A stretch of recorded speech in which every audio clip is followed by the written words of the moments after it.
Chapter 2 of Jungle Tales of Tarzan. This LibriVox is in the public domain. Jungle Tales of Tarzan by Edgar Rice Burroughs. Chapter 2 The Capture of Tarzan. The black warriors labored in the humid heat of the jungle's stifling shade. With war spears they loosened the thick, black loam and the deep layers of rotting vegetation. With heavy nailed fingers they scooped away the disintegrated earth from the center of the age-old game trail. Often they ceased their labors to squat, resting and gossiping with much laughter, at the edge of the pit they were digging. Against the boles of nearby trees leaned their long, oval shields of thick buffalo hide and the spears of those who were doing the scooping. Sweat glistened upon their smooth, ebon skins, beneath which rolled rounded muscles, supple in the perfection of nature's uncontaminated health. A reed buck, stepping warily along the trail toward water, halted as a burst of laughter broke upon his startled ears. For a moment he stood statuesque, but for his sensitively dilating nostrils, then he wheeled and fled noiselessly from the terrifying presence of man. 100 yards away, deep in the tangle of impenetrable jungle, Numa, the lion, raised his massive head. Numa had dined well until almost daybreak, and it had required much noise to awaken him. Now he lifted his muzzle and sniffed the air, caught the acrid scent spoor of the reed buck and the heavy scent of man. But Numa was well filled. With a low, disgusted grunt he rose and slunk away. Brilliantly plumaged birds with raucous voices darted from tree to tree. Little monkeys, chattering and scolding, swung through the swaying limbs above the black warriors. Yet they were alone, for the teeming jungle with all its myriad life, like the swarming streets of a great metropolis, is one of the loneliest spots in God's great universe. But were they alone? Above them, lightly balanced upon a leafy tree limb, a gray-eyed youth watched with eager intentness their every move. The fire of hate, restrained, smoldered beneath the lad's evident desire to know the purpose of the black men's labors. Such a one as these it was who had slain his beloved Kala. For them there could be naught but enmity, yet he liked well to watch them, avid as he was for greater knowledge of the ways of man.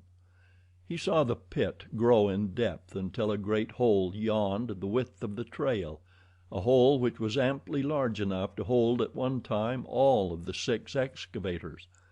Tarzan could not guess the purpose of so great a labor, and when they cut long stakes, sharpened at their upper ends, and set them at intervals upright in the bottom of the pit, his wonderment but increased, nor was it satisfied with the placing of the light cross poles over the pit, or the careful arrangement of leaves and earth which completely hid from view the work the black men had performed.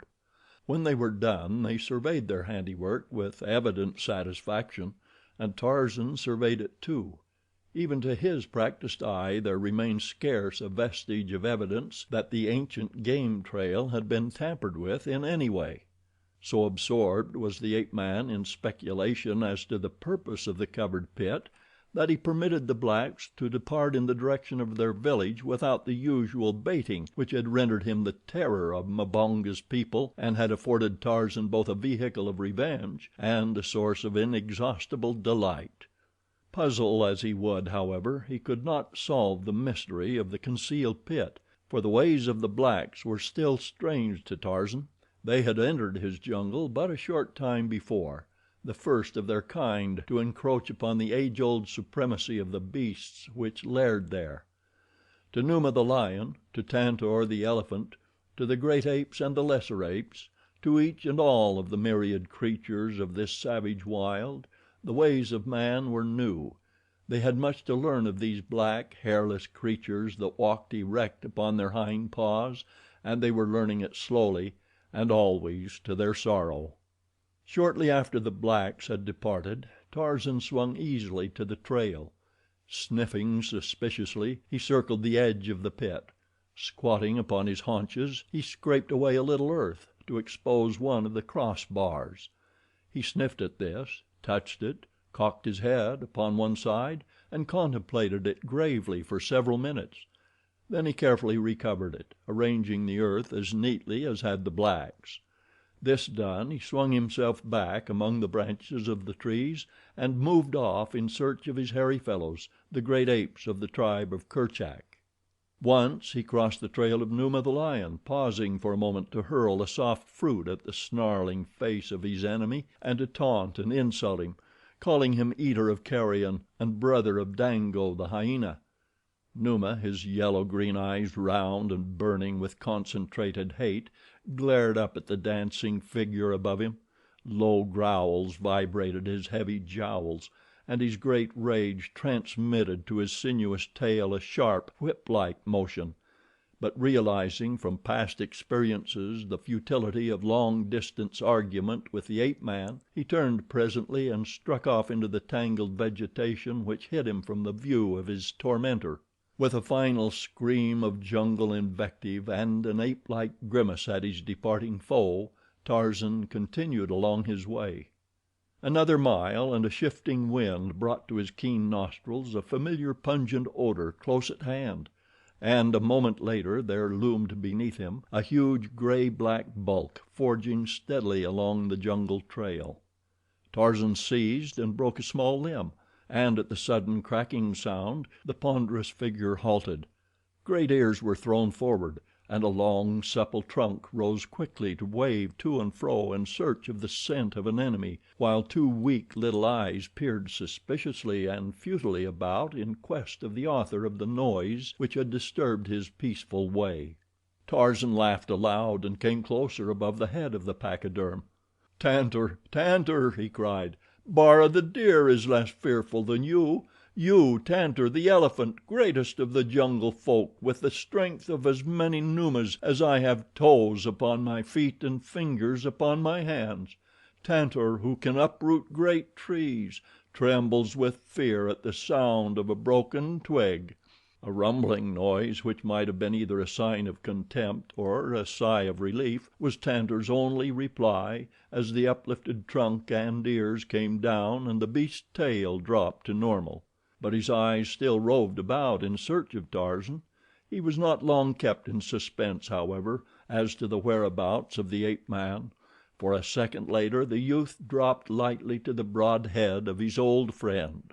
Then, stretching himself at full length, he drummed with his bare toes upon the thick hide, and as his fingers scratched the more tender surfaces beneath the great ears, he talked to Tantor of the gossip of the jungle as though the great beast understood every word that he said. Much there was which Tarzan could make Tantor understand, and though the small talk of the wild was beyond the great, gray dreadnought of the jungle, he stood with blinking eyes and gently swaying trunk as though drinking in every word of it with keenest appreciation. As a matter of fact, it was the pleasant, friendly voice and caressing hands behind his ears which he enjoyed, and the close proximity of him whom he had often borne upon his back since Tarzan, as a little child, had once fearlessly approached the great bull, assuming upon the part of the pachyderm the same friendliness which filled his own heart.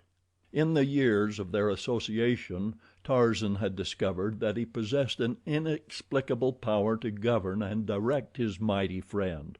At his bidding, Tantor would come from a great distance, as far as his keen ears could detect the shrill and piercing summons of the ape man, and when Tarzan was squatted upon his head, Tantor would lumber through the jungle in any direction which his rider bade him go. It was the power of the man mind over that of the brute, and it was just as effective as though both fully understood its origin, though neither did. For half an hour Tarzan sprawled there upon Tantor's back. Time had no meaning for either of them. Life, as they saw it, consisted principally in keeping their stomachs filled. To Tarzan this was a less arduous labor than to Tantor, for Tarzan's stomach was smaller, and being omnivorous, food was less difficult to obtain. If one sort did not come readily to hand, there were always many others to satisfy his hunger. He was less particular as to his diet than Tantor, who would eat only the bark of certain trees and the wood of others, while a third appealed to him only through its leaves, and these, perhaps, just at certain seasons of the year. Tantor must needs spend the better part of his life in filling his immense stomach against the needs of his mighty thews. It is thus with all the lower orders. Their lives are so occupied either with searching for food or with the processes of digestion that they have little time for other considerations. Doubtless it is this handicap which has kept them from advancing as rapidly as man, who has more time to give to thought upon other matters. However, these questions troubled Tarzan but little, and Tantor not at all. What the former knew was that he was happy in the companionship of the elephant. He did not know why. He did not know that because he was a human being, a normal, healthy human being, he craved some living thing upon which to lavish his affection. His childhood playmates among the apes of Kerchak were now great, sullen brutes. They felt, nor inspired, but little affection. The younger apes Tarzan still played with occasionally.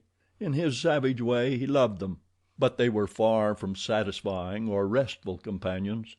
Tantor was a great mountain of calm, of poise, of stability. It was restful and satisfying to sprawl upon his rough pate and pour one's vague hopes and aspirations into the great ears which flapped ponderously to and fro in apparent understanding. Of all the jungle folk, Tantor commanded Tarzan's greatest love since Kala had been taken from him. Sometimes Tarzan wondered if Tantor reciprocated his affection. It was difficult to know. It was the call of the stomach, the most compelling and insistent call which the jungle knows, that took Tarzan finally back to the trees and off in search of food, while Tantor continued his interrupted journey in the opposite direction. For an hour the ape man foraged. A lofty nest yielded its fresh, warm harvest. Fruits, berries, and tender plantain found a place upon his menu in the order that he happened upon them, for he did not seek such foods. Meat, meat, meat! It was always meat that Tarzan of the Apes hunted, but sometimes meat eluded him, as today. And as he roamed the jungle his active mind busied itself not alone with his hunting, but with many other subjects. He had a habit of recalling often the events of the preceding days and hours. He lived over his visit with Tantor. He cogitated upon the digging blacks and the strange covered pit they had left behind them. He wondered again and again what its purpose might be.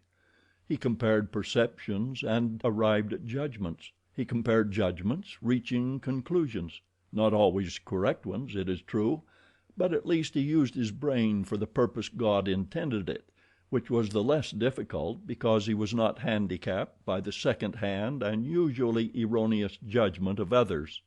And as he puzzled over the covered pit there loomed suddenly before his mental vision a huge, gray-black bulk which lumbered ponderously along a jungle trail. Instantly Tarzan tensed to the shock of sudden fear. Decision and action usually occurred simultaneously in the life of the ape man, and now he was away through the leafy branches ere the realization of the pit's purpose had scarce formed in his mind. Swinging from swaying limb to swaying limb he raced through the middle terraces where the trees grew close together. Again he dropped to the ground and sped silently and light of foot over the carpet of decaying vegetation, only to leap again into the trees where the tangled undergrowth precluded rapid advance upon the surface. In his anxiety he cast discretion to the winds. The caution of the beast was lost in the loyalty of the man, and so it came that he entered a large clearing denuded of trees, without a thought of what might lie there or upon the farther edge to dispute the way with him. He was halfway across when directly in his path and but a few yards away there rose from a clump of tall grasses a half dozen chattering birds. Instantly Tarzan turned aside, for he knew well enough what manner of creature the presence of these little sentinels proclaimed. Simultaneously Buto, the rhinoceros, scrambled to his short legs and charged furiously. Haphazard charges Buto, the rhinoceros. With his weak eyes he sees but poorly even at short distances, and whether his erratic rushes are due to the panic of fear as he attempts to escape, or to the irascible temper with which he is generally credited, it is difficult to determine. nor is the matter of little moment to one whom Buto charges, for if he be caught and tossed, the chances are that naught will interest him thereafter.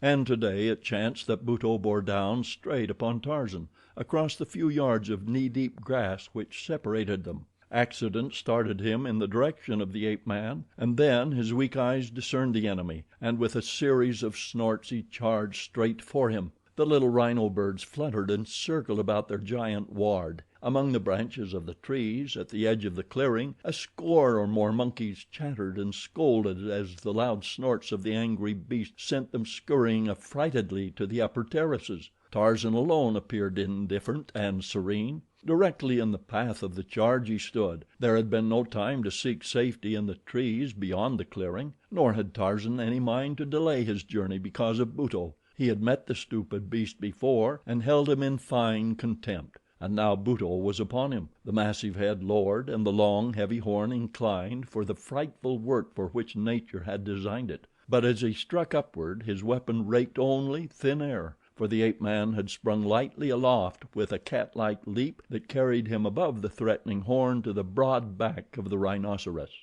Another spring and he was on the ground behind the brute and racing like a deer for the trees. Buto, angered and mystified by the strange disappearance of his prey, wheeled and charged frantically in another direction, which chanced to be not the direction of Tarzan's flight. And so the ape man came in safety to the trees and continued on his swift way through the forest.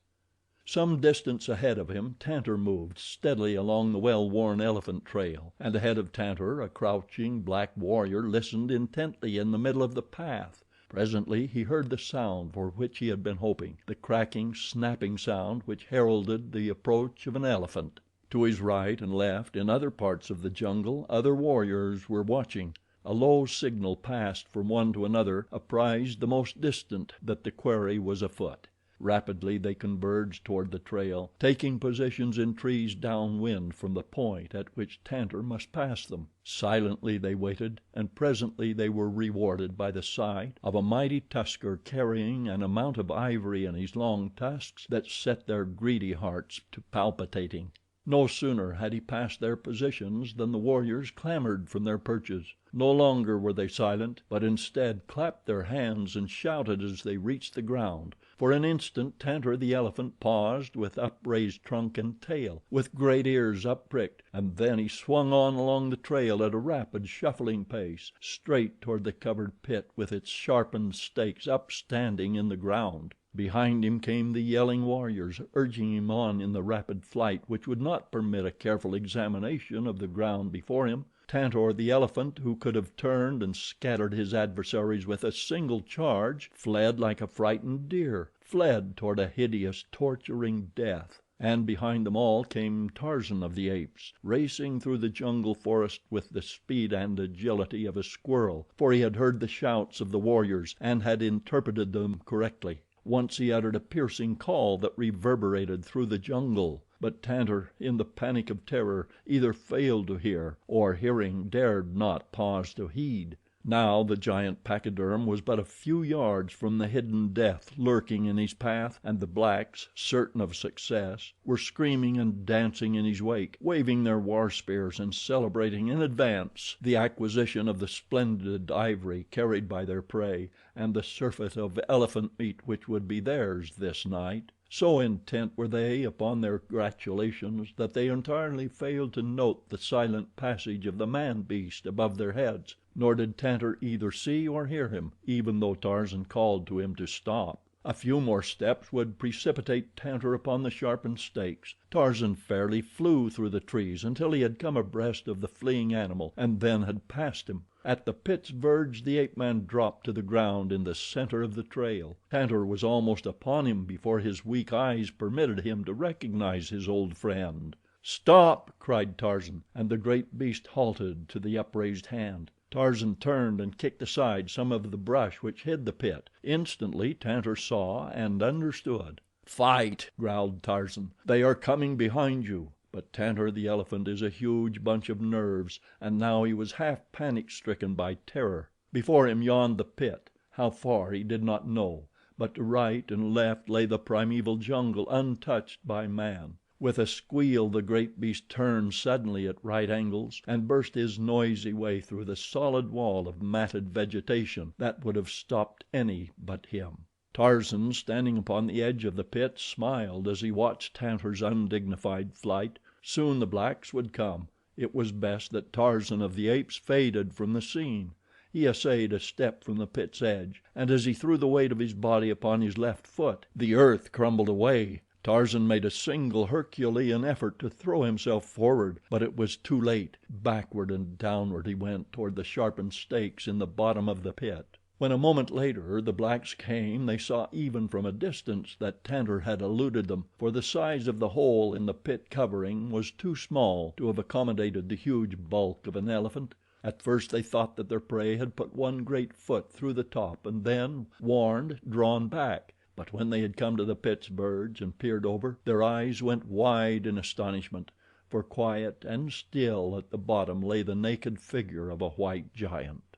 Some of them there had glimpsed this forest god before, and they drew back in terror, awed by the presence which they had for some time believed to possess the miraculous powers of a demon. But others there were who pushed forward, thinking only of the capture of an enemy, and these leaped into the pit and lifted Tarzan out. There was no scar upon his body. None of the sharpened stakes had pierced him.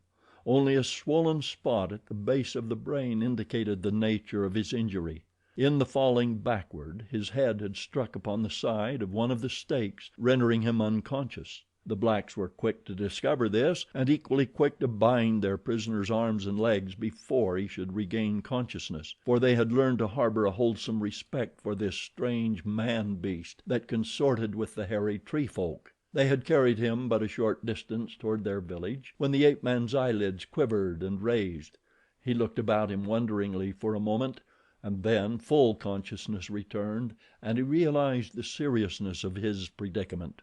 Accustomed almost from birth to relying solely upon his own resources, he did not cast about for outside aid now, but devoted his mind to a consideration of the possibilities for escape which lay within himself and his own powers. He did not dare test the strength of his bonds while the blacks were carrying him, for fear they would become apprehensive and add to them. Presently his captors discovered that he was conscious, and as they had little stomach for carrying a heavy man through the jungle heat, they set him upon his feet and forced him forward among them, pricking him now and then with their spears, yet with every manifestation of the superstitious awe in which they held him.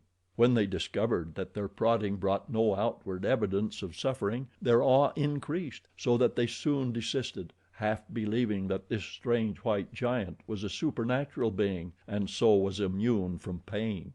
As they approached their village, they shouted aloud the victorious cries of successful warriors, so that by the time they reached the gate, dancing and waving their spears, a great crowd of men, women, and children were gathered there to greet them and hear the story of their adventure. As the eyes of the villagers fell upon the prisoner, they went wild, and heavy jaws fell open in astonishment and incredulity. For months they had lived in perpetual terror of a weird, white demon whom but few had ever glimpsed and lived to describe. Warriors had disappeared from the paths almost within sight of the village and from the midst of their companions as mysteriously and completely as though they had been swallowed by the earth. And later at night their dead bodies had fallen as from the heavens into the village street. This fearsome creature had appeared by night in the huts of the village, killed and disappeared, leaving behind him in the huts with his dead strange and terrifying evidences of an uncanny sense of humor. But now he was in their power. No longer could he terrorize them. Slowly the realization of this dawned upon them. A woman, screaming, ran forward and struck the ape man across the face. Another and another followed her example until Tarzan of the Apes was surrounded by a fighting, clawing, yelling mob of natives. And then Mbonga, the chief, came, and laying his spear heavily across the shoulders of his people, drove them from their prey. "We will save him until night," he said. Far out in the jungle, Tantor, the elephant, his first panic of fear allayed, stood with up-pricked ears and undulating trunk. What was passing through the convolutions of his savage brain? Could he be searching for Tarzan? Could he recall and measure the service the ape man had performed for him? Of that there can be no doubt; but did he feel gratitude? Would he have risked his own life to have saved Tarzan could he have known of the danger which confronted his friend? You will doubt it. Anyone at all familiar with elephants will doubt it. Englishmen who have hunted much with elephants in India will tell you that they never have heard of an instance in which one of these animals has gone to the aid of a man in danger, even though the man had often befriended it. And so it is to be doubted that Tantor would have attempted to overcome his instinctive fear of the black men in an effort to succor Tarzan. The screams of the infuriated villagers came faintly to his sensitive ears, and he wheeled, as though in terror, contemplating flight; but something stayed him, and again he turned about, raised his trunk and gave a voice to a shrill cry. Then he stood listening. In the distant village where Mbonga had restored quiet and order, the voice of Tantor was scarcely audible to the blacks, but to the keen ears of Tarzan of the Apes it bore its message. His captors were leading him to a hut, where he might be confined and guarded against the coming of the nocturnal orgy that would mark his torture laden death. He halted as he heard the notes of Tantor's call, and raising his head, gave vent to a terrifying scream, and sent cold chills through the superstitious blacks, and caused the warriors who guarded him to leap back even though their prisoner's arms were securely bound behind him. With raised spears they encircled him as for a moment longer he stood listening. Faintly, from the distance, came another, an answering cry, and Tarzan of the Apes, satisfied, turned and quietly pursued his way toward the hut where he was to be imprisoned. The afternoon wore on. From the surrounding village the ape man heard the bustle of preparation for the feast. Through the doorway of the hut he saw the women laying the cooking fires and filling their earthen cauldrons with water; but above it all his ears were bent across the jungle in eager listening for the coming of Tantor. Even Tarzan but half believed that he would come. He knew Tantor even better than Tantor knew himself. He knew the timid heart which lay in the giant body. He knew the panic of terror which the scent of the Gomangani inspired within that savage breast, and as night drew on hope died within his heart, and in the stoic calm of the wild beast which he was he resigned himself to meet the fate which awaited him. All afternoon he had been working with the bonds that held his wrists. Very slowly they were giving. He might free his hands before they came to lead him out to be butchered, and if he did, Tarzan licked his lips in anticipation and smiled a cold, grim smile.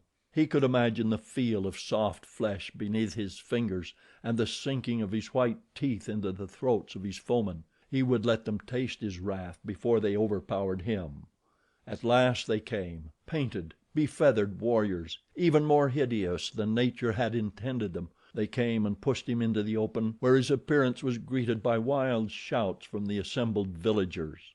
To the stake they led him, and as they pushed him roughly against it preparatory to binding him there securely for the dance of death that would presently encircle him, Tarzan tensed his mighty thews and with a single powerful wrench parted the loosened thongs which had secured his hands. Like thought for quickness he leaped forward among the warriors nearest him.